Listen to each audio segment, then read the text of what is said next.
आज अनुपमा के एपिसोड में आप देखेंगे कि किस तरह से स्वीटी पहले तो अनुपमा को जाकर सारी चीज़ों के लिए थैंक यू बोलेगी कि कैसे उसने वनराज का साथ दिया, किस तरह से वो डाइवोर्स के बाद भी अपने मम्मी पापा के साथ रह पा रही है। स्वीटी अनुपमा के साथ बहुत खुश होती है। वो अनुपमा को कहती है कि आप आराम कर लीजिए, उसके बाद आप मुझे डांस सिखाइएगा। यहाँ सभी घर वाले चाय पी रहे होते हैं एक साथ कि तभी वहाँ पर राखी और पारितोष आ जाते हैं। राखी और पारितोष के आते ही पारितोष और राखी सबको बताते हैं कि उन दोनों ने पेंट हाउस डिसाइड किया है जहाँ पे किंजल और तोशु अब रहने जा रहे हैं। ये बात सुनते ही सभी घर वाले काफ़ी ज़्यादा परेशान हो जाते हैं और सब लोग तोशु को मना करते हैं कि वो कहीं नहीं जाएगा, लेकिन तोशु चिल्लाने लगता है। वो कहता है कि आपको प्रॉब्लम पता है कि हम लोग यहाँ पे कितनी मुश्किल से रह रहे हैं। एक न्यूली मैरिड कपल के लिए कितनी मुश्किल होती है जॉइंट फैमिली में रहना। वनराज कहता है कि तू ऐसे कैसे कर सकता है, मैं आज भी बापूजी को छोड़कर जाने के बारे में सोच नहीं सकता और तुम लोग अभी से ही। लेकिन पारितोष कहता है कि बहुत चीज़ें ऐसी हैं पापा जो नहीं होनी चाहिए, जो नहीं होती थी, जिनको बुरा माना जाता था, लेकिन आज के टाइम पे वो सब कुछ हो रहा है।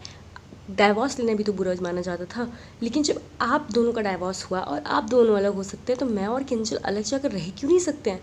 और हम सिर्फ रहने ही तो जा रहे हैं, कभी आप यहाँ पर हम लोग वहाँ पर। और बहुत ही बदतमीज़ी तरीके से तोशु सभी घर वालों को वहाँ पे घसीटता है। वो कहता है कि समर का और बापूजी का अलग चलता रहता है, आपका और काव्या का तो सबको पता ही है।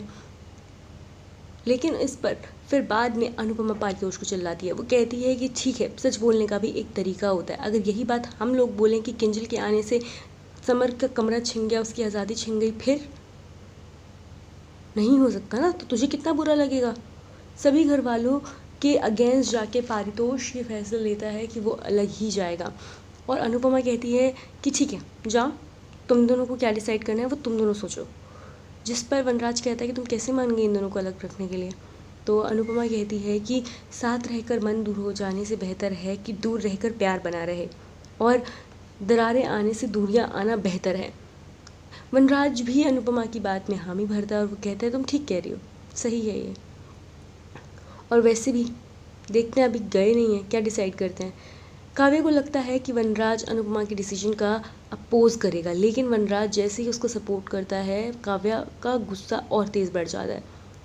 और यही हो जाता है आज के एपिसोड का एंड। अब कल के एपिसोड में आप देखेंगे कि काव्या मौके का फ़ायदा उठाकर, जब अनुपमा पाखी को डांस सिखाने नहीं आती और अनुपमा का फ़ोन भी नहीं लगता, तो काव्या पाखी को भड़काने लगती है कि हमेशा से ही अनुपमा की प्रायोरिटी समर रहा है, उसके बाद पारितोष और किंजल, और शायद तुम्हारा नंबर तो नंदिनी के बाद भी आता है। पाखी को बहुत बुरा लगता है कि अनुपमा अभी तक नहीं आई, और यहाँ पर अनुपमा परेशान है कि उसके पास फ़ोन में नेटवर्क नहीं है ताकि वो पाखी से बात कर सके। और अनुपमा वनराज की मदद के लिए वहाँ पर सबसे बातें कर रही होती है। इस बात का फ़ायदा काव्या किस तरह से उठाएगी और क्या पाखी उसकी बातों में आएगी, आपको क्या लगता है? हमें अपनी राय कमेंट सेक्शन में ज़रूर बताएं। साथ ही साथ तमाम अपडेट्स के लिए सब्सक्राइब करें ट्विस्ट एंड टर्न्स को, और बेल आइकन भी ज़रूर प्रेस करें जिससे आपको मिलती रहे हमारे हर अपडेट की नोटिफिकेशन।